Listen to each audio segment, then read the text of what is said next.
Hey, Gloucester Township. I'm Joe Allen. This is Keith Gibbons. Thanks for watching the Gloucester Township Observer podcast. It is we will be recapping the May 12th. Yeah, mid-May, May 12th council meeting. Happened last Monday. So It was not that eventful, but it was eventful enough that at the same time, it was like not eventful, but at the same time, there was like the budget. Right, yeah. So well, we didn't have there's a figure that's usually there for budget, that didn't show up, and typically he has a lot to say. We're losing our budget people. Yeah, two of them moved out, and they're gone. I got one guy left who, he's juggling a lot, doing a lot of baseball. Yeah. Stuff like that. So I did talk to him. I did talk to Sam Sweet, if you guys aren't familiar. I did talk to him, and he said, I'm gonna put a budget together. I want to go through this again. He calls me, and he's ranting about we're under budgeting, borrowing, under budgeting revenue, and he's not wrong. But when you're like in May, and pool fees are already due for the year, and you're under budgeting it by $30,000 or $40,000 less than what you had last year, you probably know how much they are. Like, why don't we? And they've gone up every year after year after year. Why are we? Sounds like he called you revenue? Right before he called me. Oh, he's always got some. Yeah, he's always got a call. I'm like, whoever will listen, he's calling. I'm there with some chopsticks. I'm eating sushi, and I'm like, yeah, oh yeah. I mean, the pool. What are you gonna do about the pool? I mean, yeah, it's. I know it's made over $100,000 a year, but they're only budgeting 90 every year. I know, and I'm like, just really want to eat this piece of sushi right here. Yeah.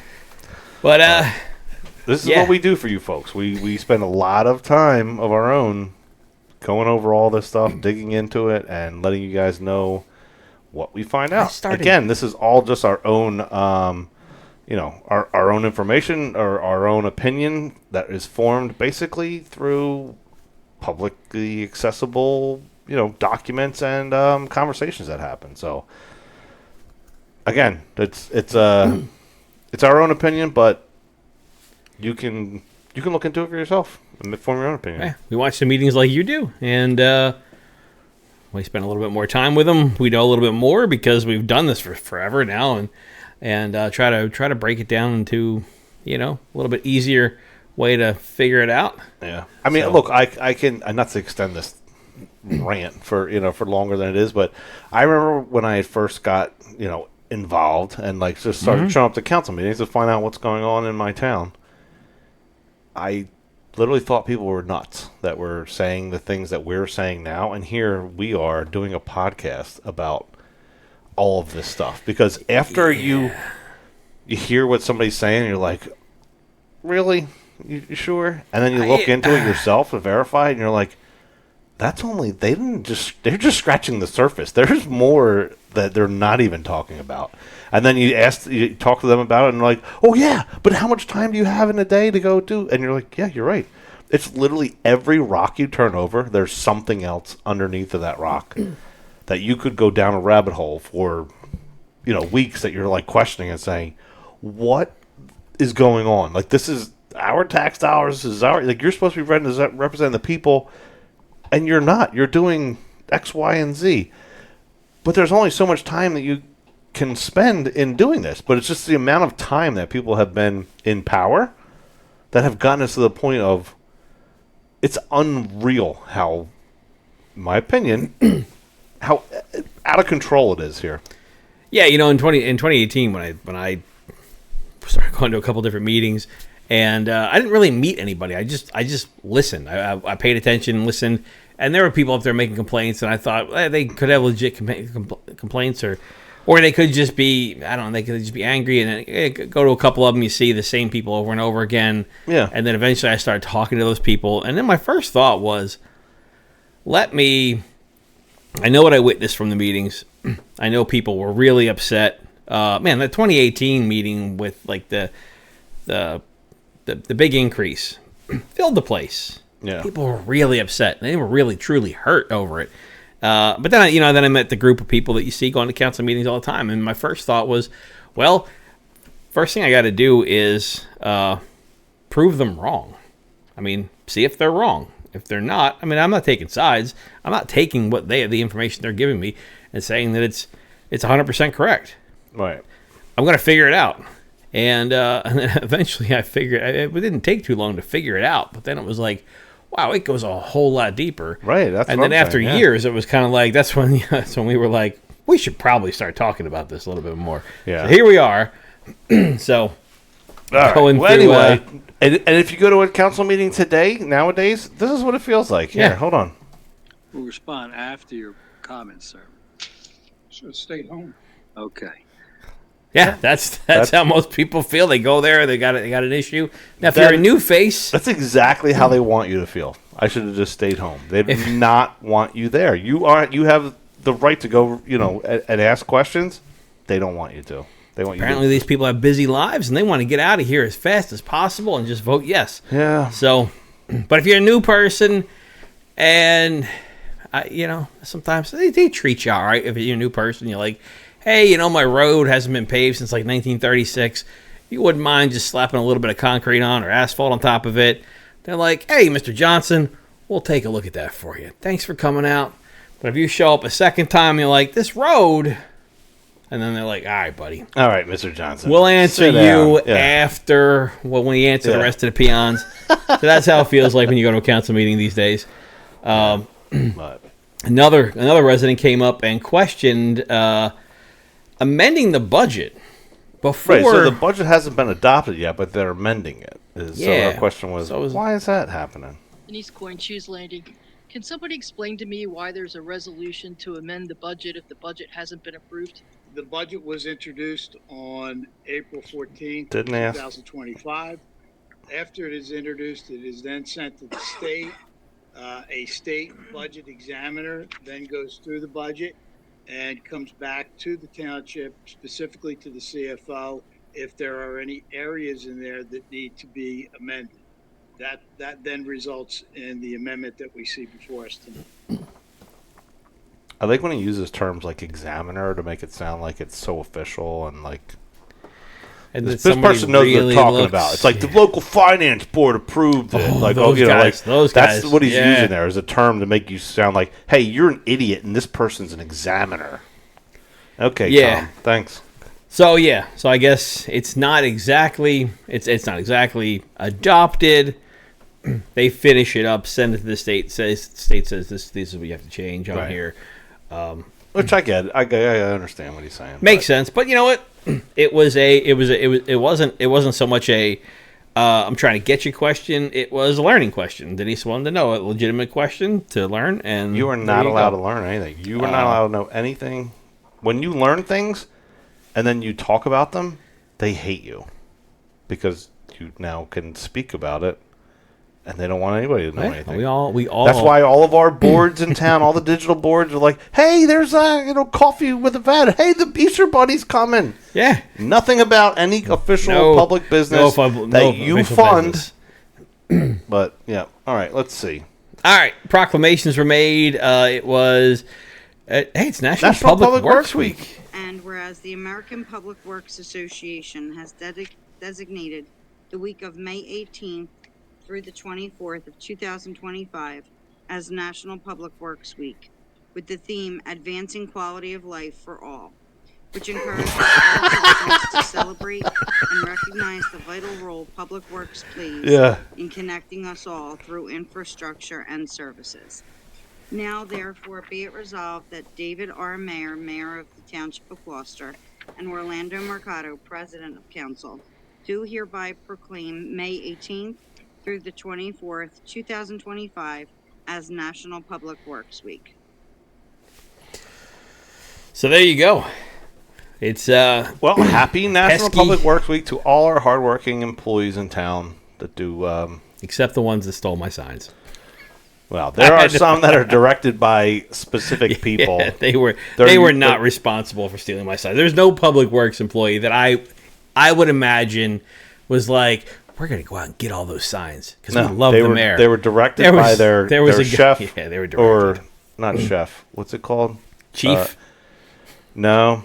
He's a supervisor, but he doubles as a chef for different mayor events. He's a chef. Oh, that The guy that yells at the women Yeah. all the time on Yeah, election yeah. day? Yeah, okay. That guy.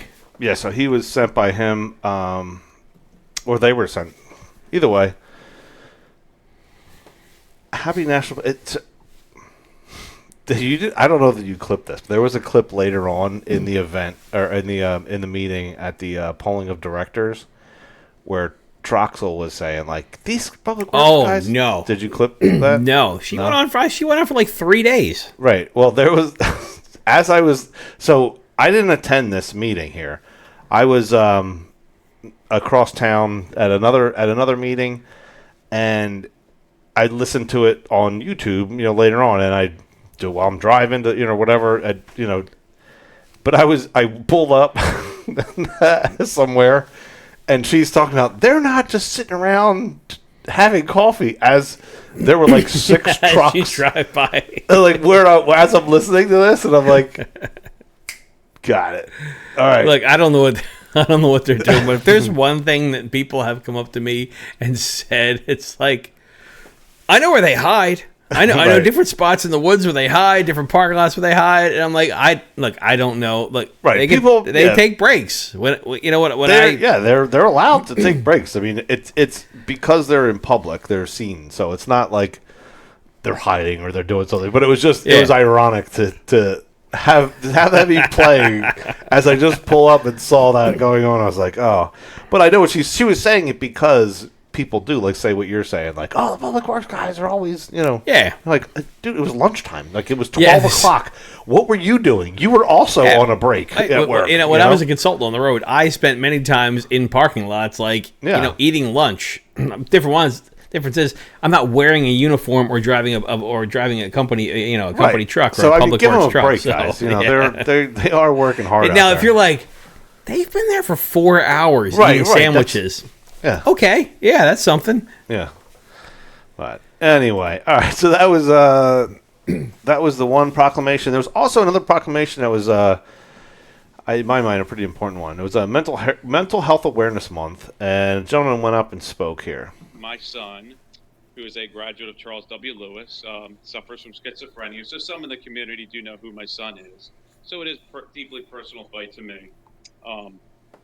It truly is the single biggest issue, I believe, facing our country today. Mental illness doesn't care if you're Republican, Democrat, Independent. It affects us all. The 1 in 5 is just a staggering number. 1 in 5, wow.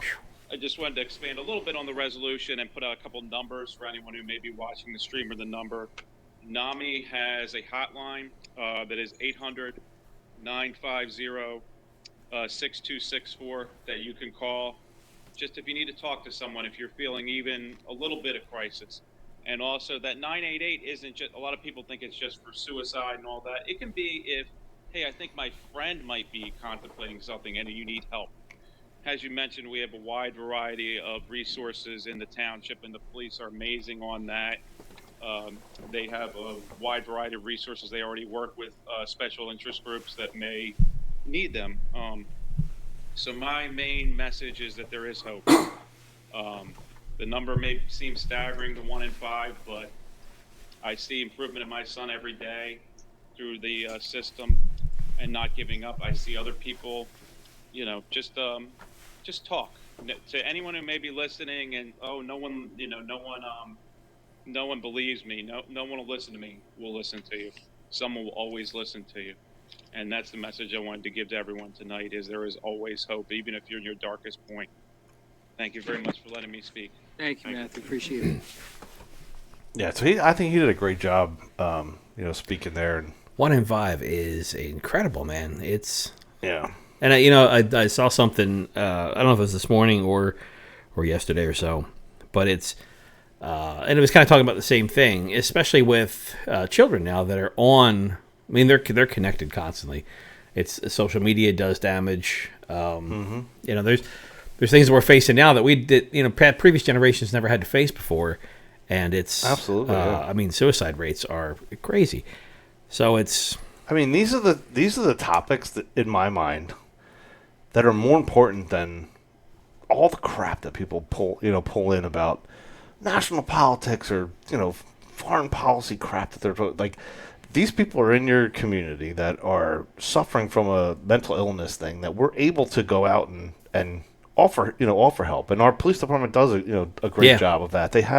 There's a building next to the lamppost over there that's kind of dedicated to some of that outreach. They have other programs in town, but it's not something that's talked about because it's not typically a comfortable conversation, or people, I think, from like you're saying, like it wasn't a big thing back in our past, that it's not comfortable to talk about. People are kind of leery about talking, and it's you can save someone's life literally by just being able to openly talk about a topic like he said. You might think that people aren't listening. Anyone will listen. Anyone. I don't care who you are. I don't care what party you're affiliated with. Someone will help. You know what I mean? You will be helped, and someone is willing to help you from any party. You know what I mean? It's a human thing. It's not a. I don't know. It is. No, it's such a, it's a, man, just thinking, like, it's not a, like, I've had family members that were, I have a family member that's schizophrenic. Oh, really? I didn't know. Yeah, it was never talked about. Right. Like it was, nobody, you never talked about it. But even when you get into more common things like depression. Yeah. People don't talk about it. No. You'll find, I've talked to people before that I've known for forever, and then you find out like they have, they've fought through depression for their entire lives, and it's so common. It really is. It is. Everyday people, and people will put on a front like they're not. Like they're okay. Like, I don't want to air anybody's business, but I know a friend who's very depressed, and you would never tell until like one day something snapped, and it was like it all came out, but it was just bottled up inside, and people don't want to talk about that kind of thing. Yeah, well, I mean, look, I'll be honest. I went through it for I would say since grade school. Since grade school, it was something that eventually I think it was talking about it. I think it was living with people that were completely opposite of me. They kind of helped through that thing, but that's something that, and when I look at my family history, like I see it in them, and I see it in past generations that I knew before they passed on, that they were dealing with the same kind of thing. Right. So it's like, but talking about it is like the biggest relief. And you find out too, you're not just right. You're not alone. You're not alone. Like everybody has something that they're going through. So it's really good to talk about it. It's one of the things too that it was not a topic that I had on the podcast here, but just the fact that people don't talk about or they don't pay attention. Even if somebody's there and they're going through something, you think something's a little bit off. Yeah. Ask. We just saw the thing in the news with the child that was abused. It was horrendous. Right, and I saw a lot of comments from people, and they said, I can't believe nobody spoke up and said anything. Well, I can, because anytime anybody posts anything about their neighbor or something like that, everybody says, mind your business. And it's like, you know what? Let's ask questions every now and then. It's not that hard just to ask some questions every now and then. Yeah, I mean, it's a tightrope to walk, or it is. You don't want to be like a busybody either, but sometimes you just I don't know. Yeah. Ask some questions. I mean, the see something, say something is what, it was like 25 years in now. Yeah, it started 9/11, I guess it was. Yeah. But yeah. All right. Well, kudos for them for having that proclamation for it. It's definitely something that can be expanded on, in my opinion, but that was a good thing, I think, in my opinion. All right. So then we had an ordinance changed about the pawnbrokers. We talked about this before, changing something where they have to kind of report a little bit more. A bunch of different things, a bunch of new clarifications on, like, it even goes back to like yard sales and garage sales, permits that are needed for different things. If you're Yard sale permits. I Don't even get all that still have topic, one yeah. printed out somewhere in here that I never got approved, Yeah. and we just had the yard sale. So, all right. Then we moved into the public hearing for the budget, and it wasn't a whole lot. Like we said, we didn't have the typical characters up there, but we had Denise Coyne asking a question here. Back in September 2024, we were told by this council and the administration that rejecting the sewer sale would lead to financial hardship. We were told that rates would rise, and we were warned that the business administrators' reaction to our sewer maintenance would have to be reactive instead of proactive. But here we are in May of 2025, and our sewer rates have not gone up. The township is buying lights for sports fields using leftover budget money. And we're being told that there'll be no tax increase. Conveniently, it's a mayor election year. So how did we get here? The answer isn't sound financial planning. To plug the budget, the township sold off the MUA land for $1.6 million. Yep. They transferred $6 million from the MUA to the municipal budget, Mm-hmm. and they executed a reverse tax appeal for the older apartment complexes and some commercial properties, pulling in a one-time $8 million windfall. Ding, ding, ding, ding. The last move raises serious concerns. The properties impacted, Lakeview, Fairways, Torrey Estates, Jamestown, Millbridge Gardens, are all home to young adults, seniors, and lower-income families. Those tax increases won't sit with the landlords. They'll be passed down in the form of higher rents for the people already struggling with inflation and rising living costs. This isn't a new pattern. History shows that odd number election years, taxes are flat, and even numbered years, taxes go up. We're simply kicking the can down the road. So my question tonight is, how much will our taxes have to increase next year to cover this year's overspending, overborrowing, and reliance on one-time fixes? Excellent question. Ms. Coyne made some comments regarding the rates rising and financial issues if the sewer sale did not go through. Sewer rates have not gone up. That is correct. She identified apartment complexes and the individuals that live and how it would affect them. And asked the question, how will this affect, what type of increase will we have this year? No, it didn't say this year. Hard to determine. I leave that to our CFO and our business administrator. I would not speculate on the 2026 budget. There you go. You don't need to speculate, Tom. We got the history. We know what you're going to do. A rate increase, decrease, or whether it would stay the same. Yeah. Yeah, so We got your number. It's not hard to figure out.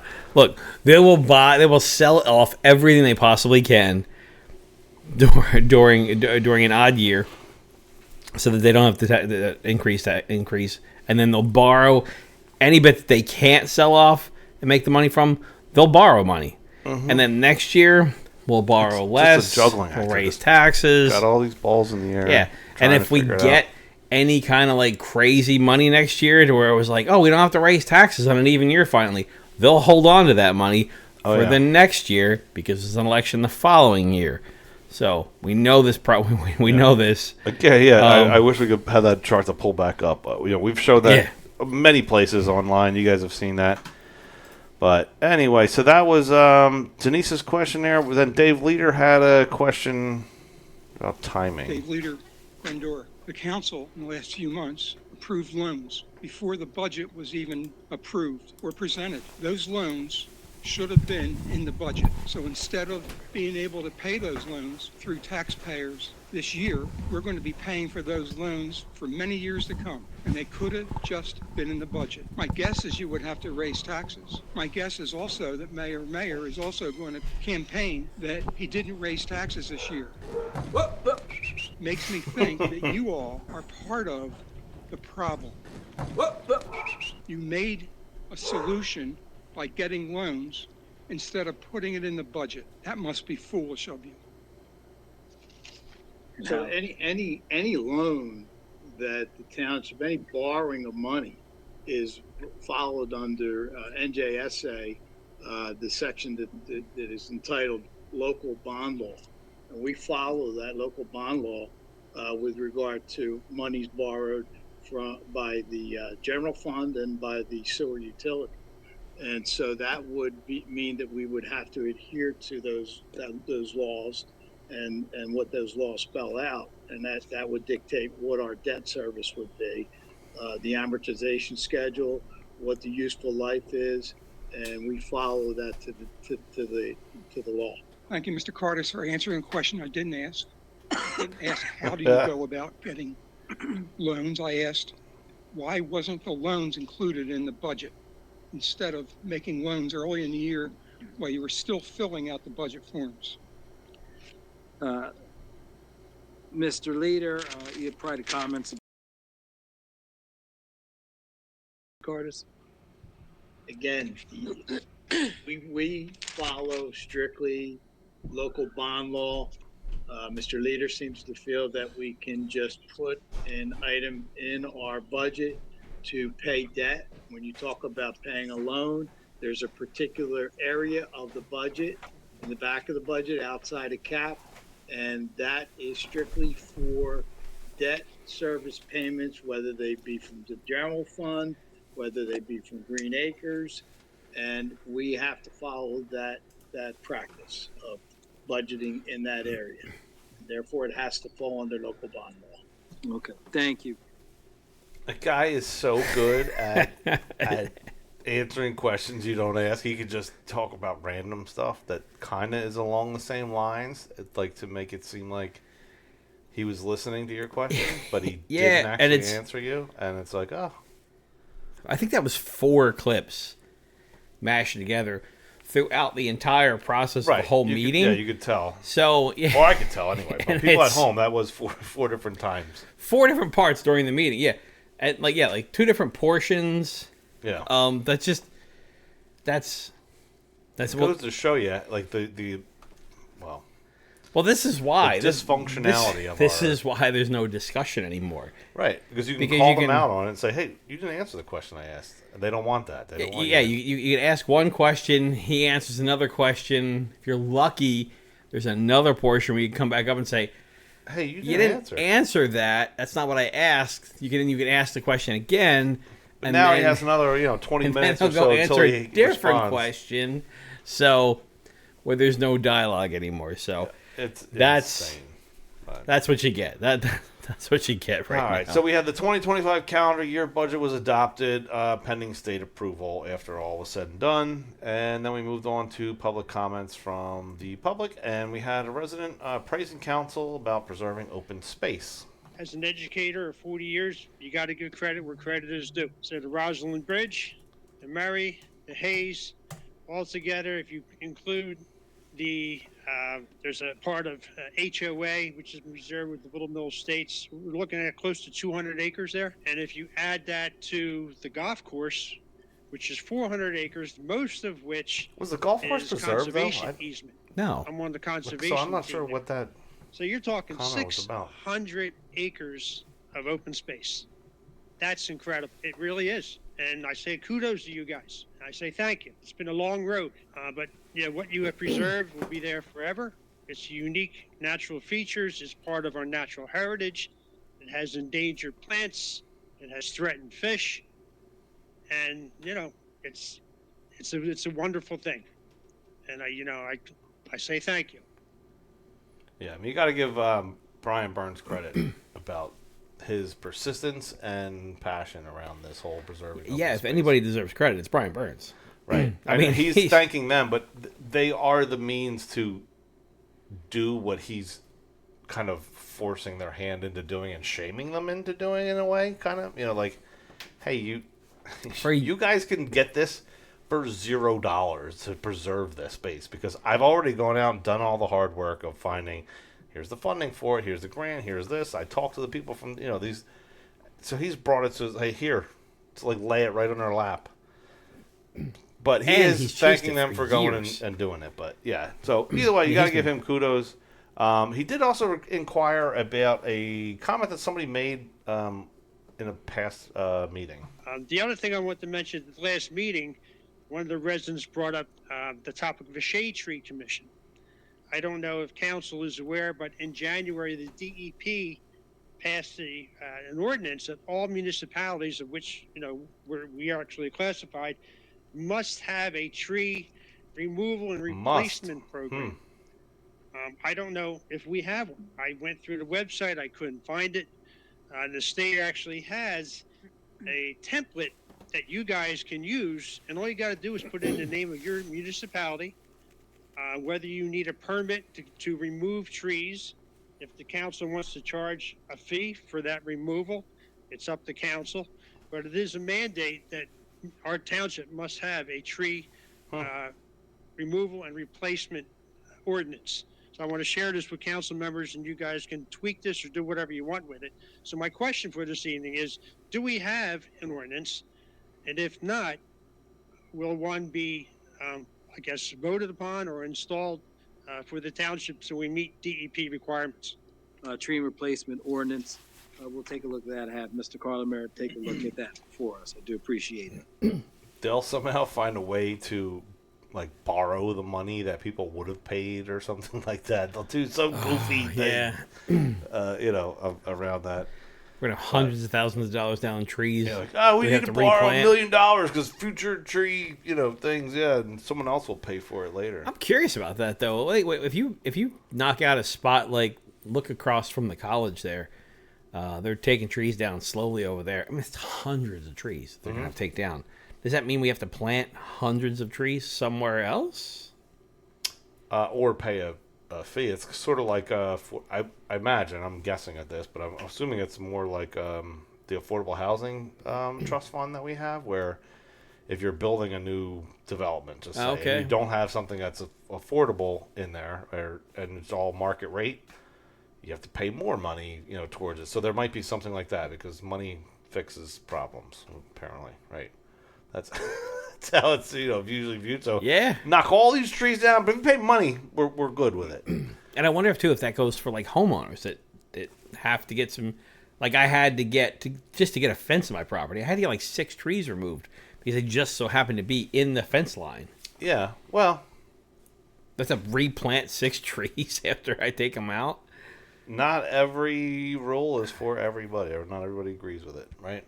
Somebody suggests, I forget who it was. Somebody, I think it was Brian later on, said that if people want to get trees removed, we just charge them a fee for every tree they get removed. And, and then I'm like, man, I used to like that guy. It doesn't solve every problem, but it does maybe make somebody think about cutting down the woods.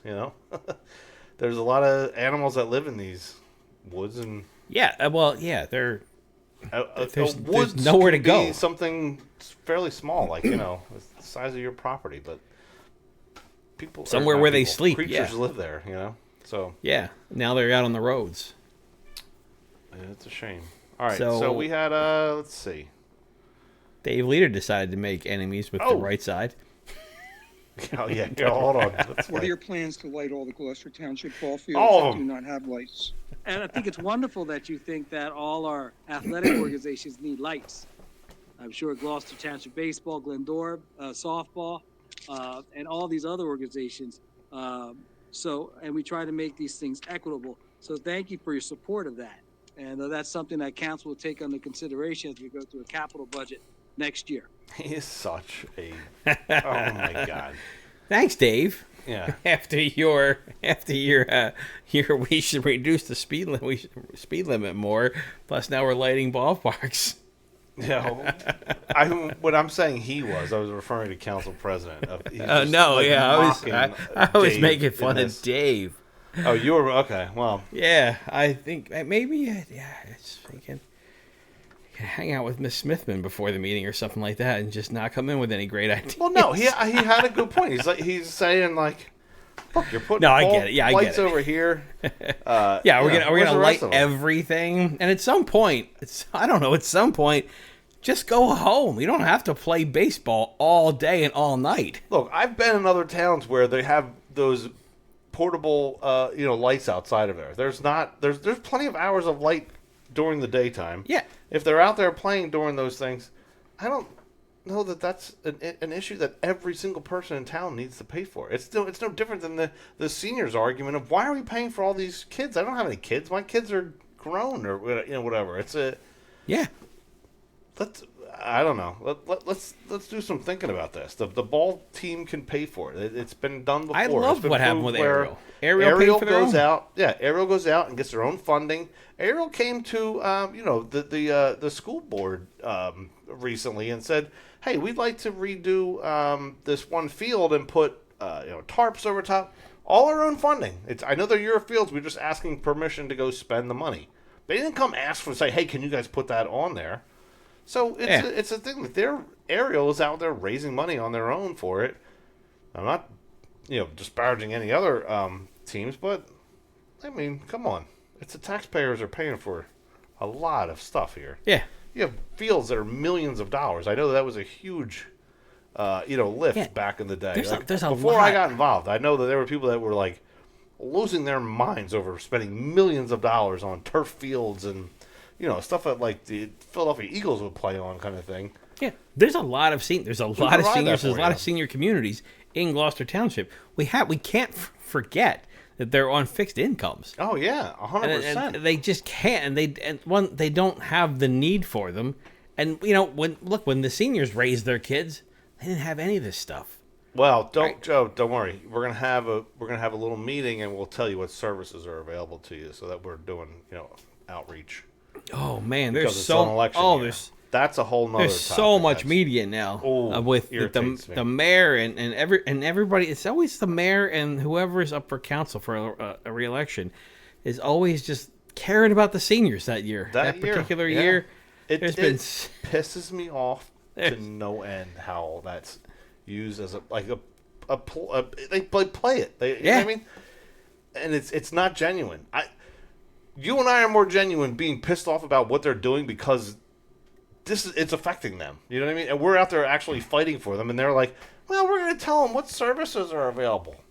How about stop raising their taxes? How about stop wasting money? How about all the stuff that we talk about on here? Yeah, well, and the seniors, and the seniors that don't do this, I've door knocked several years in a row and talked to seniors.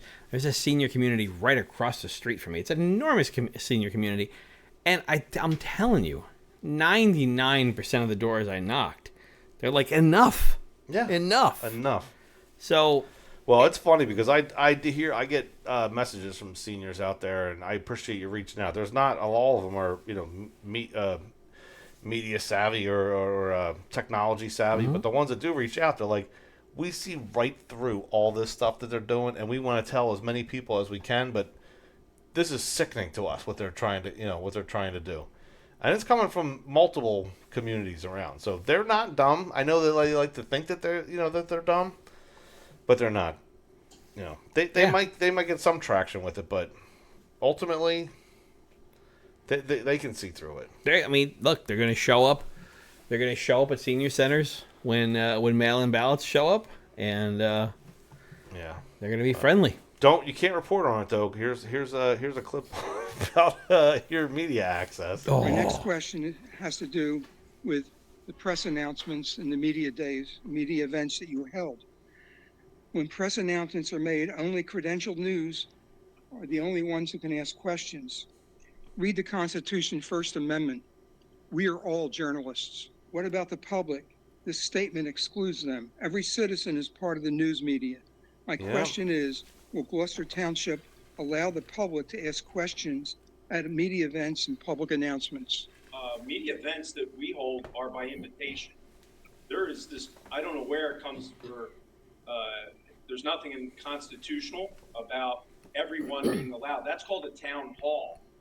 We have media release. I've had media press conferences in my office. It's not open to the public. We're allowed. We generally recognize the New Jersey Press Association's credentialed members, and that's who we take questions from. It's not open from the public. We don't have any requirement to take questions from the general public during a media event. That's a different type of event. We have had media events in this room where we have checked credentials and not allowed anyone in other than credentialed media. We've had other media events where we've been out on the gazebo Where if it's open in a public area, public are allowed certainly to observe it, but that doesn't necessarily mean we take questions. That is not anything constitutionally. If that was the case, the general public could walk into the White House, into the press room, and just anyone could ask questions. So there is a regulatory means of doing so. It's constitutionally accepted, and it is it's by invitation. Thank you. Kind of reminds me of the commercial that they stayed in the Holiday Inn Express, and that made him an expert on something. I guess if if people have a camera and a mic and they believe their credentials as journalists. There are ways of receiving a credential from the New Jersey Press Association. So yeah, we are actually a credentialed. Yeah, as of May 16th, I filed with the organization the chief was talking about, and purchased two sets of credentials to be an official media organization. So yeah, so now they'll come up with some new rule. Watch, there'll be a new rule. Yeah, there'll be a new rule, and and that organization isn't. That's not accredited either. It's just something that it's a non-profit organization that somebody just said, "Oh, that's what we're going to do," and they somehow make money off of selling you a press pass. There's no government agency out there that issues press passes. A press pass is, if you're, whatever, ABC News, you have employees that you need to go somewhere. Oh, here you go. Here's a press pass. That's what it is. It's literally writing something on a piece of paper. Yeah, we've issued our own press passes to ourselves because that's literally the level of what a press pass is. So Dave's saying that we're all journalists. We are. If we're disseminating information to the public, that's considered press. That's what. There's nothing. Yeah, anybody with a camera that can record something, report on it, and share it with somebody else, you're a reporter. Right. But so the Chiefs thing, I understand what he's saying. Like everybody can't just walk into the White House press thing. That's a little bit. The White House is a little bit different than Gloucester Township. Oh, well, yeah. There's a limited amount of space.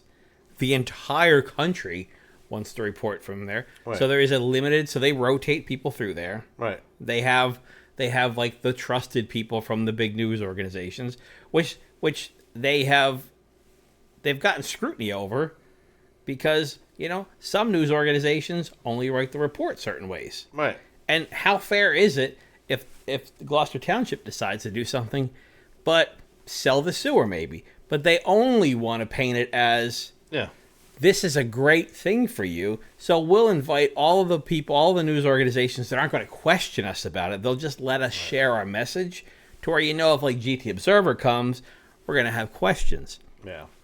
Yeah, so I understand what he's saying to a degree. I don't at all. To a degree. Don't at all. But when he's talking about there's a my opinions are not your opinions. Right, that's true too. But when there's a press conference in the public park and he's saying like they won't take questions from them, that's fine. You can't stop us from being in that public park though if you're holding it in a public park. There's different things that it's called a traditional forum, a limited public forum, and all that. That's like in our town hall. If you're holding it in there, that's the most traditional forum you can possibly have. And you're like, oh, we're gonna keep you out of here. I don't know. I can understand it during a press conference. There are signs now posted, which I'm not taking credit for, but I know that there was no signs when I went in there with the camera in the very beginning. You guys see our the little clip of me walking into that thing.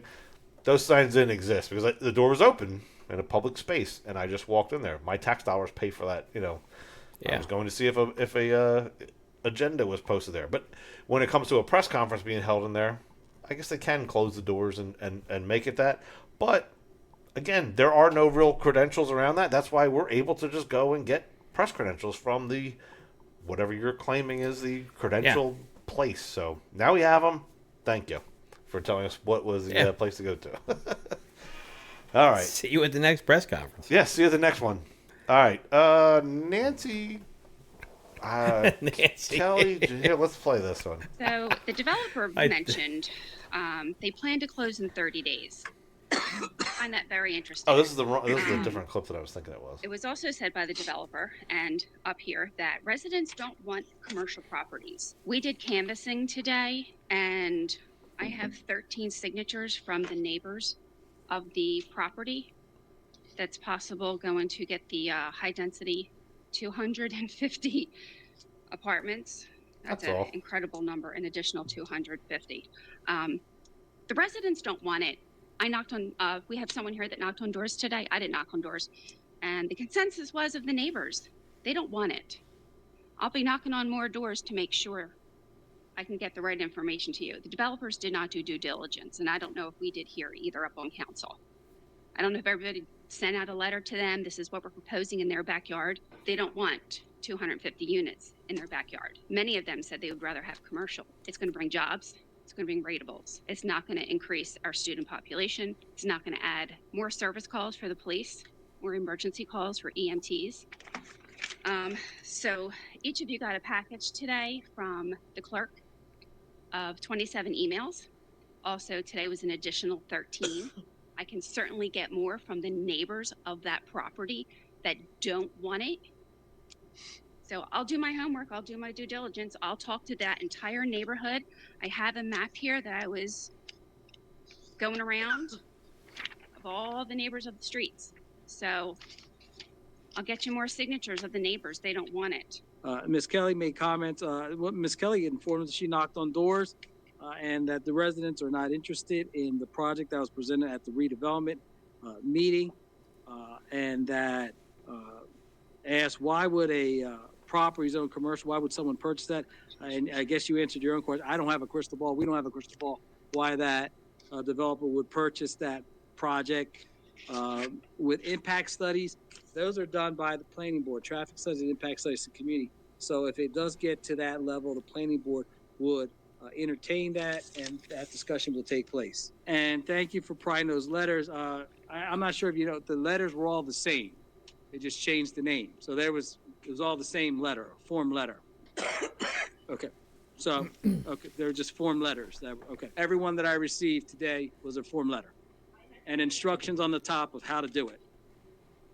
Okay, so apparently if you dislike something, you can't use a form letter to express your opinion.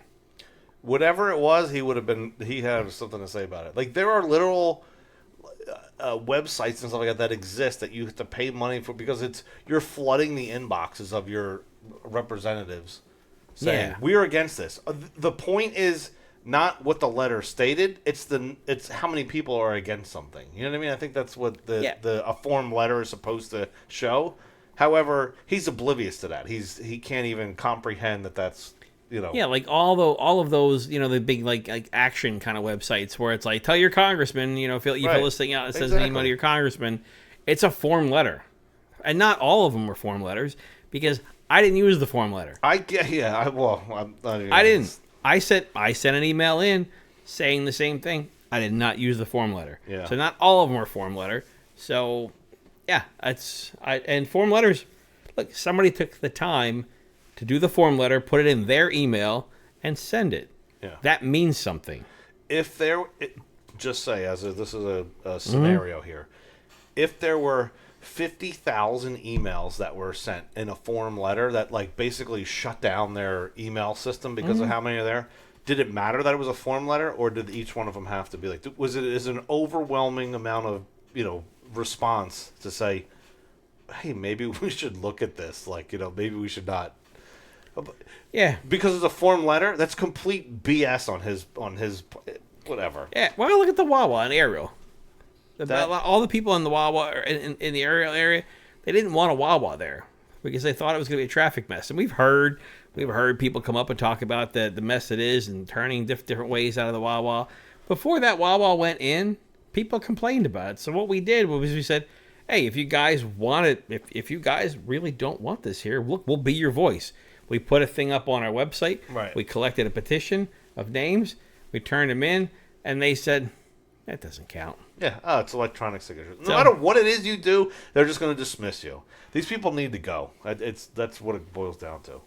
Here's a recap. Why would a developer buy a property zoned as commercial? I don't know if you can answer that. I know we don't have Wait a a crystal minute. ball. Is that the right But why would a clip? developer buy a property that's zoned commercial and now they have to go through hoops of fire to change it into a possible residential, which we hope it I doesn't feel like this happen. isn't the right clip Going here. I was trying to forward, I play. really hope the that second everyone on part. council asks and demands traffic study, student impact study, and we talk to the 3 developments that surround it.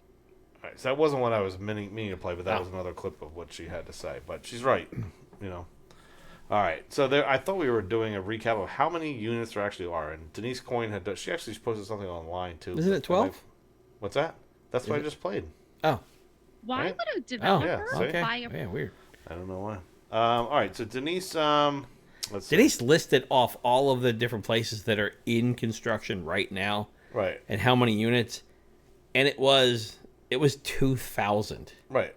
2,000 current units going in Not Gloucester 200. Township. 2,000. Just yesterday, Wednesday, we're going out. It's after work. We're deciding to go out to the trivia over at House of Brews. We're driving there, and the traffic is just awful. And we're just sitting there like, this is it. Like This is without the 2,000 additional. yeah, this is our area. It's the most densely populated state in the country. Right. And yet we still haven't figured out. At some point you have to say, no. Go over there. There's somewhere else you can go. We're full. There are still tracts of land that are zoned to be residential.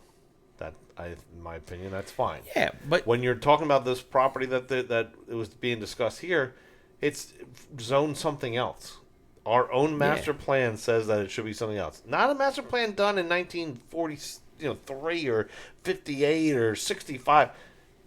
Last year, less than 6 months ago, it said this is what it should be. You as council adopted this, and said, "Yep, we're going to accept this as the master plan." And this and is 6 months later, you're going to say, "Nah, make it houses."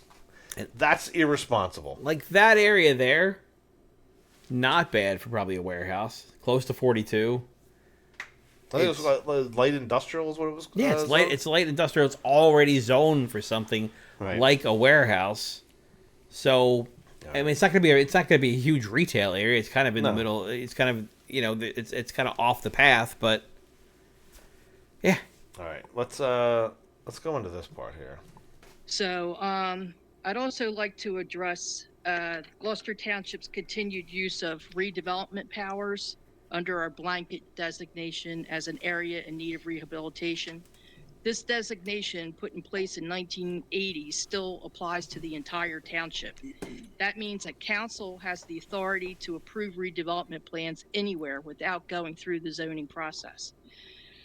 But that broad authority comes with consequences. Because the whole township qualifies, any developer can now ask council to approve a redevelopment plan for their project, even if it conflicts with the current zoning. And let's be honest, for many builders, redevelopment is the more attractive route. It's faster, it's more flexible, and often more favorable than going through the zoning board, where strict legal standards and variance criteria must be met. So here's where the legal risk comes in. If council says yes to some and no to others without clear and consistent reasoning, the township is exposed to lawsuits. Developers who are denied could argue they were treated unfairly compared to others who were approved. That liability is something the public shouldn't be on the hook for. There's also a heightened risk by what took place just last week. Or it could have been this week, I'm not sure. At the mayor's annual breakfast, the Michael's organization was introduced as the developer for the Nike base. It was presented as something up and coming, not for a formal designation or a vote, but a public announcement with implications. 4 out of 7 council members were in attendance, a quorum. While there was no discussion and no vote, the mayor's public announcement was heard by a quorum of council. Under the Public Meetings Act, even passive exposure to an upcoming matter by a quorum of elected officials can raise concerns about whether future decisions will be made with impartiality. So I ask, will those council members' ability to vote on this matter be tainted? at least in appearance? And if not, when the Michaels organization formally comes before council to be asked to be named the redeveloper, will that have an impact? Ms. Coyne provided an update on the amount of apartments and talked about GT redevelopment and regarding any type of liability. I want to address the Michaels organization, a quorum. Yes, there are 4 members at the business breakfast, and those 4 members did not discuss, I can assure you, any township business related things. Just because there could be 7 members at an event. We're not discussing township business, okay?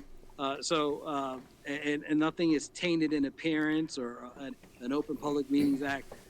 There was a project talking about the Michaels organization, a well-renowned organization that wants to do a project in a parcel of land that has been underutilized for decades.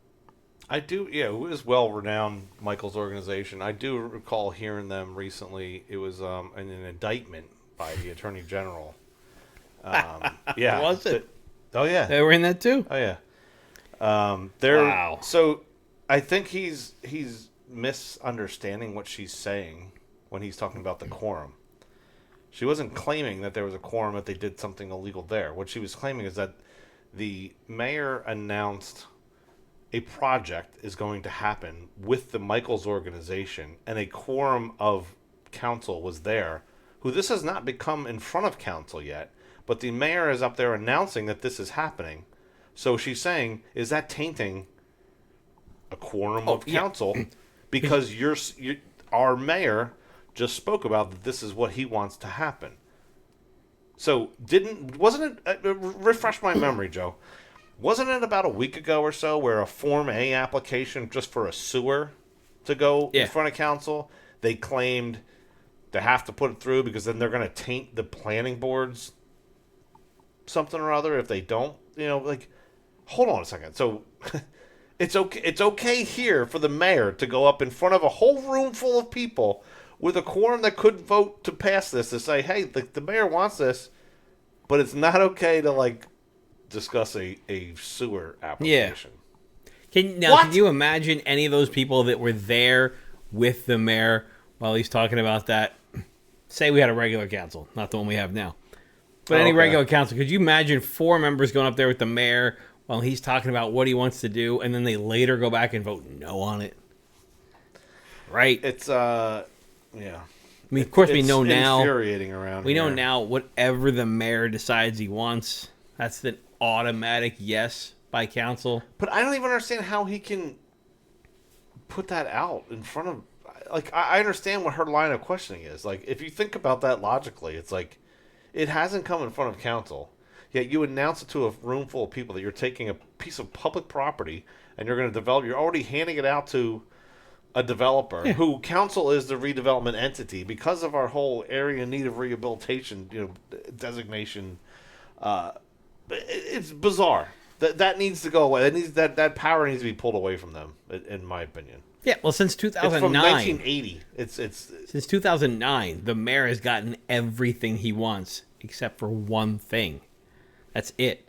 What, so the sewer? The sewer. Yeah. And everything else. Well, that was that's only because it wasn't in council's hands. The final decision wasn't in council's hands. It was in the people's hands. And I don't know if you figured this out, but the council doesn't represent the people. Right. So, all right. Let's move on here. Where do we go? So you also asked why they haven't even reevaluated this. It's been brought up multiple times about this whole need of rehabilitation designation. Residents are not allowed to speak at redevelopment entity meetings. Unlike the zoning and planning boards, which are politically connected, the zoning board still requires public hearings, testimony, and findings of fact. It's not perfect, but it's more transparent. So my question is this: why hasn't council scheduled a public workshop to discuss whether the township-wide rehabilitation designation still makes sense, or whether it's being used selectively without public accountability and with legal risk? In regards to a rehabilitation, a township-wide rehabilitation, and yes, Ms. Coyne, you have brought that up, and I have said in the past that's something that we'll take a look at and possibly address, and I'll speak to my colleagues on council how they want to proceed with that. It's been 84 years. Yeah, right. Yeah, that's how long we've been waiting for good workshops. Yeah. So, yes, and it's a good point. We are township-wide an area in need of rehabilitation. But that designation gives them power that's beyond what the people have a say in. Going through the proper channels. That's what she's saying. The zoning board, at least there's certain standards that you need to meet. And we don't have that when we have this power that we're giving them. And you know what we talk about all of the premium services that we have here in GT, how premium GT is. After 15 years of being the mayor, we're still an area in need of rehabilitation. It's not because that they want it. They don't think anybody even knows. Most people don't know what that means. They don't know the word area in need of rehabilitation, but it gives them power. That's the whole thing. And that's where people look, I'm running for mayor to do things like this, to get rid of this, to put term limits, to do all these different things that, and people are like, oh, that's political suicide. Good. I don't want to be involved with this stuff. I want to just fix what we have for everyone going forward. I don't care that that I'm not going to be mayor for 20 years like Dave Mayer or whatever it is. That's not what my goal is. My goal is to fix the things for the people. It's supposed to be the people in charge. Yeah, and then hopefully they get the point, and by the time they elect the next mayor after they have standards. It puts it on in my mind here. It puts it back on them to say, like, hey, we're voting to give ourselves back this power, or you know what I mean. It puts you on record saying this right now. If someone were elected to council, I'm not saying I'm just using him as an example. He was new to this, so Jim Nash recently was put on there. You can't fault him for. Well, you know what I mean. Like it was in existence before he got on board. Oh yeah. However, if it's stripped away, if that's stripped away from them somehow, then to put it back, they'd have to say, "Oh yeah, no." You know what I mean? It's just like as if you put a vote up and say, "Hey, vote for term limits here," and every one of you say, "No, we're not. We're going to vote no on that." Now, someone else has a campaign to run against you to say, no, that guy wants to be a career politician for the rest of his life spending your tax dollars. You know what I mean? So it puts it on record to say, no, this is what I want. It's not the best interest for you, it's the best interest for me, is what they're saying. I think universally across the country, everybody agrees term limits are a good thing. Sure, there are some. Not people, everybody. You can't say everybody because there's politicians that want. Well, the people in those jobs that have nothing else to fall back on once their political career is over, they hate the thought of term limits. And then there's also the people that point out particular really good politicians. There are a few that they say, look, they've been in the House for 12 years and they've been in the Senate for 20 years, and they're amazing people. They do the right job. We would lose that. That's okay. That's okay because there's only a few of those people, where the rest of them are just in there to just almost seems like just to stay in. That's the whole point of staying. And it creates a bigger and bigger machine to stop people from being able to get pay involved. To play. I mean, pay to play. If you were in there and you had 8 years to get the job done and get out. Pay to play is not even as a big thing as it is right now, because you're not constantly doing favors. Sure, maybe in the first 4 years you're going to do some favors so that they reelect you for the next 4 years, but after that, there's no more favors left. You're just doing your job and then you're moving on. Yeah, they'll donate it to Democrat or Republican PACs, whoever's in office, to do it, but it's not as impactful as it would be if we had term limits. Yeah, I was just saying as far as discouraging people from running, like when you have an entire machine, putting their power down on a individual running, whether it's Republican or Democrat. I mean, there's Democrats that they're out there this past week. My God, did you see the flyers that they were out putting against different people running in the primary? They have all the money in the world to go just put whatever whatever money out that they want, and it's discouraging to a regular resident or somebody that says like, I'd like to stand up and do something, and they're like, well, I'm not going through that, but all that happens from building up a machine that's in this town and in this county in this South Jersey. From look, we just need good government. It's really, we need good government, and we need less of this politician feel to it. Look, I mean, our mayor before he got here, he was a politician, and he's a politician for a long time. He was an assemblyman, and it's right? still, Is that what it was? Yeah, and then his job is essentially politics for a private company. Right. So, you just my perfect thought of government, especially at the municipal level, is like, some random guy lives down the street. That just has a regular job. Yeah, that's how when I grew up, that's how it was. And then a good mixture of people up there. No, not that our council members aren't politicians. They're regular people, but they're also regular people, in my opinion, that kind of believe a little bit too much in the politicians that they follow. So. Yeah, I mean, I don't want to label anyone. However, it's a common practice for people who typically run for office to just be pulled out and say, hey, you want to put your name on this thing here and run? Versus someone who's like, hey, I'd love to get involved and make decisions in our town. I have some free time. I have, you know what I mean? And get involved. There's a big difference between somebody that's pulled aside and said, hey, we're going to put your name on there, who then also knows, hey, the status that we gave you in this position of your councilman, you also owe us to this year. You just need to vote yes every time the thing comes Not up. to be confused, though, with the people that were like that have run for office, not because they wanted to, but because somebody else said, we need somebody to step up. And they were like, all right, I don't want to do this, but I'll do this. Right. And that's basically most everybody that's run in years. But that comes from the reason that they're saying I don't want to do this is because they know the repercussions of running against them versus they probably would.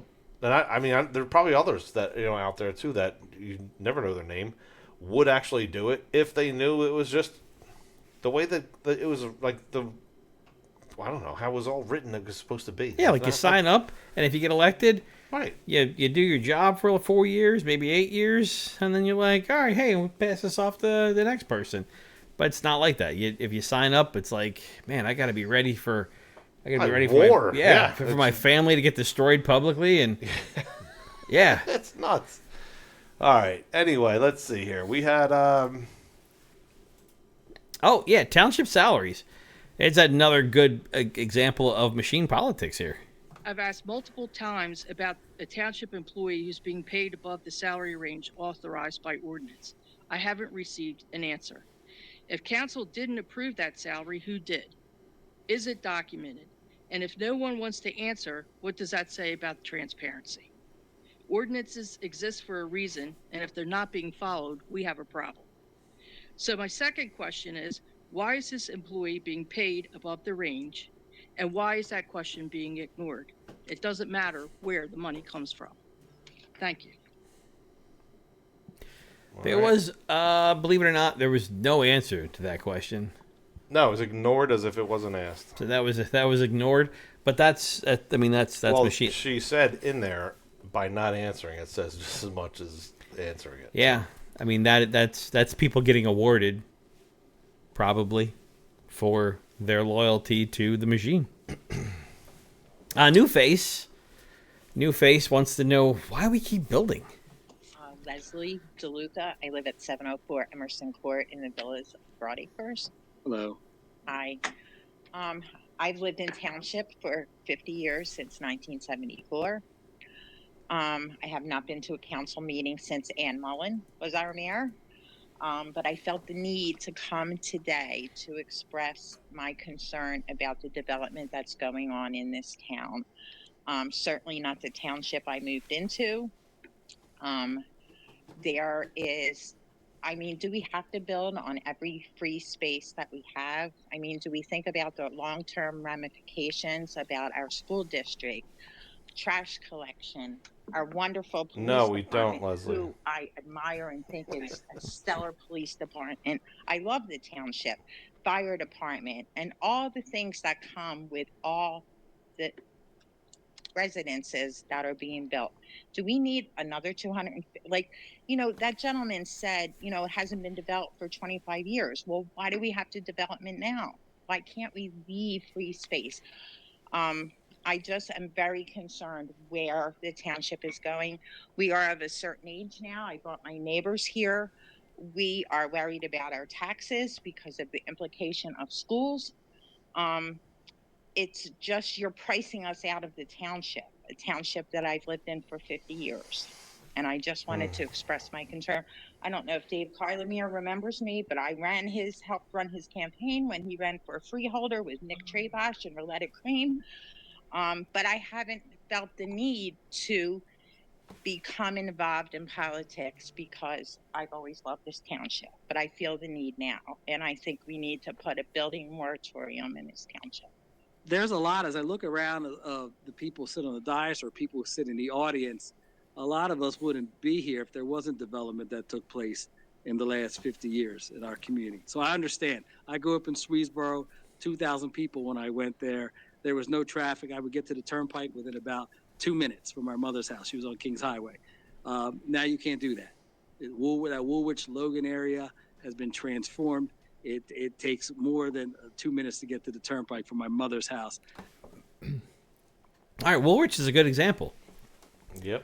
Woolwich, not a lot of businesses, a lot of new housing, which if you look at their township tax rate, it's astronomical down there because they have no businesses to support them. So that's a great example. The example he's trying to give there is a terrible example because they did. They overbuilt down there housing, and there's no businesses to support it. So their taxes are crazy. Now look right next door. There's a development that my wife's friend works in. The Logan Township and Woolwich Township, it splits like through this development. Right. It's a drastic difference from one to the next, from one street over to the next, just because of the overdevelopment of Woolwich Township. So, it's frustrating that to inform people of how it all works is really a big lift, right? Like we don't even understand in complete detail.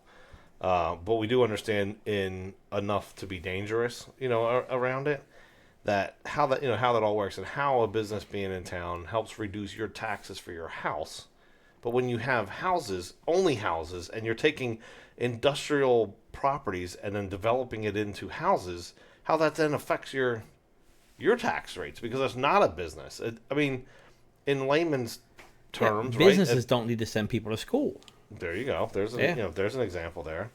Yeah, they have they have needs of fire, police, things like that. But it's in general less less taxing on other services that cost a lot of money. School is a huge cost to taxpayers. Yeah. Look at your taxes here in town. During the sale of the sewer, one of the things that they tried putting out was, we're going to do a freeze on your taxes. But I put a pie chart together and say, oh, really? So here's the little piece of the pie that you're talking about that you guys are going to freeze.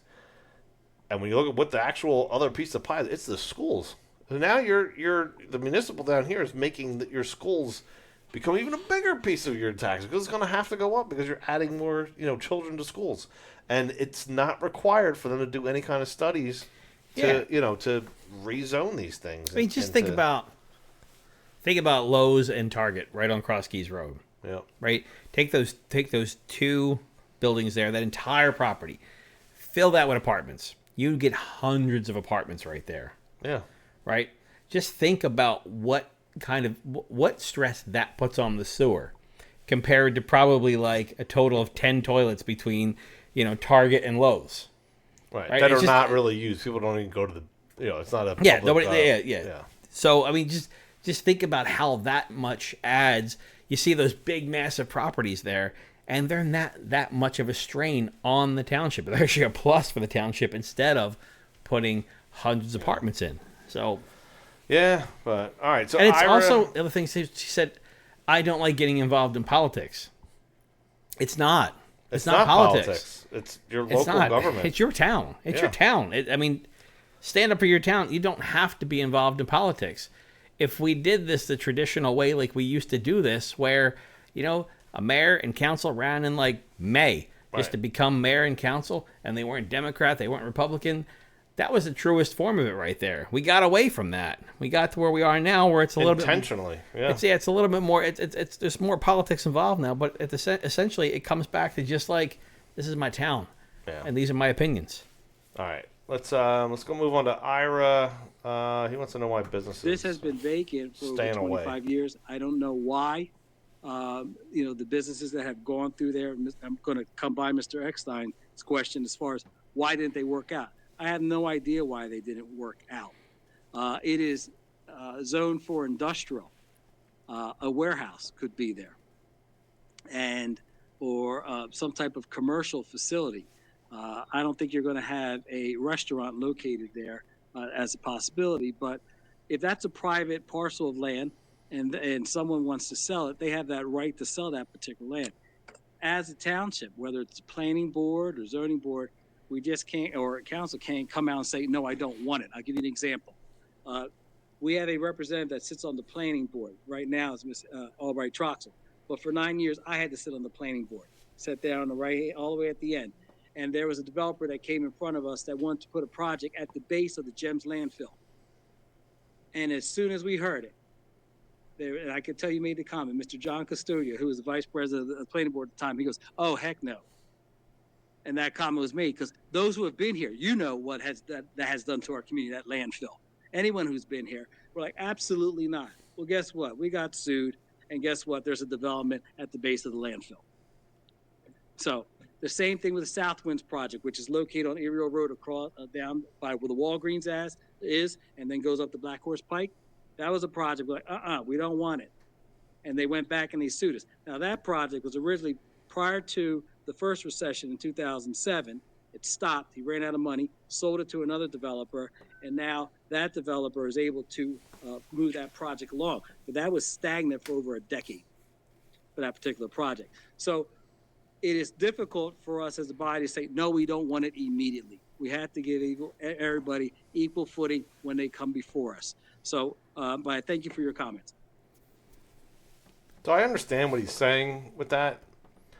It wasn't the win that I think he wanted to get out of that, though. No, like somebody saying, and we actually know John. Right, he wanted to take a dig, is what he was trying to do. He was trying to make a dig out of that, and really, what it came down to is the only reason that they got sued is because of the way that they're running it right now. Mm-hmm.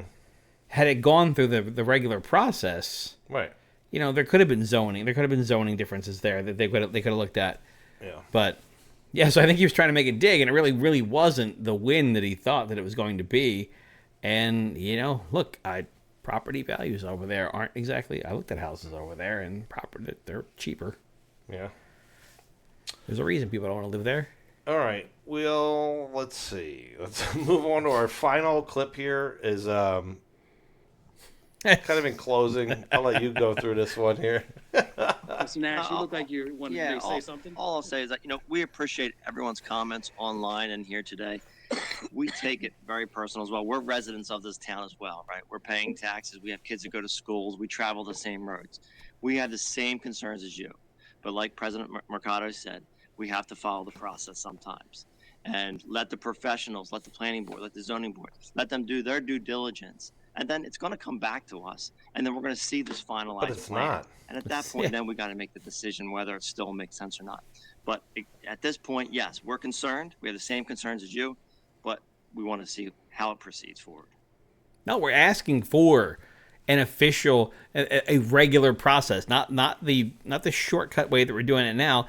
And the current process that we have, that we want to trust the process, that's the process that has gotten us where we are right now. Where the people that have lived here for 50 years are saying, this isn't the town that it used to be. Right. It's completely different. Now, sure, towns change and they evolve and they grow, but people are saying this isn't the direction that we all wanted this town to go, and that's because we've just followed the same process. Well, so, yeah, I mean, same Jim is doors are optimistic open here, for us, but he's new to this too. Yeah. But all right, so that was pretty much the meeting there for the main. It was. The board of directors went over what seemed like an endless amount of gaslighting. Yeah. So I skipped through all that. Honestly, I didn't listen to any of it. But all right. Well, that's pretty much it, folks. Thank you for tuning in, and we will see you guys in 2 weeks. Hour and 20 minutes already, man. Hour and 20 minutes. If you haven't subscribed already, you know what to do. Hit the subscribe button. Turn the notifications on. We're approaching 600 now. Yeah, good. We're a couple short of 600. I'd love to get to 600, man. I really would. And share this out with your friends, guys. Yeah, the only way you can do that, if you're already a subscriber, share it out. Yeah. Anywhere else, if you haven't, we share on the Gloucester Township talk pages and all that stuff.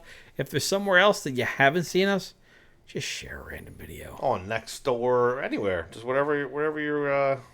Send it through a text message. Share it on Nextdoor. They'll hate. Make a comment on the. Leave a comment down below. That helps the algorithm send it out to other people that are in our area. So, all right. Beyond that, we will see you guys next week or 2 weeks from now. 2 weeks from now. All right. Thanks, see you folks. guys.